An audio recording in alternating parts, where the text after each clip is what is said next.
সবাই খেয়ে নিচ্ছে, আমি ব্লগ বানানোর চক্করে আমাকে কেউ দিচ্ছে না। এখন আমি দেখি কেমন হয়েছে। না আমার টানাটানি হচ্ছে। পরে একদম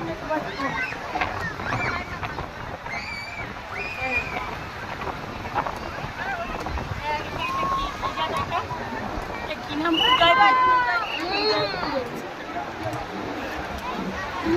উদয়পুরে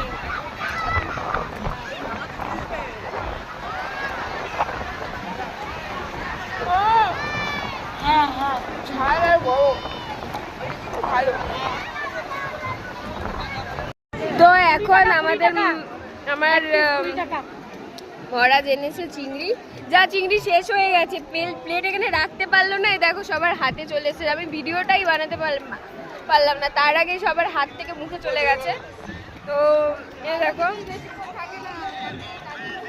এই চিংড়ি মাছ নাকি 10 পিস 200 টাকা।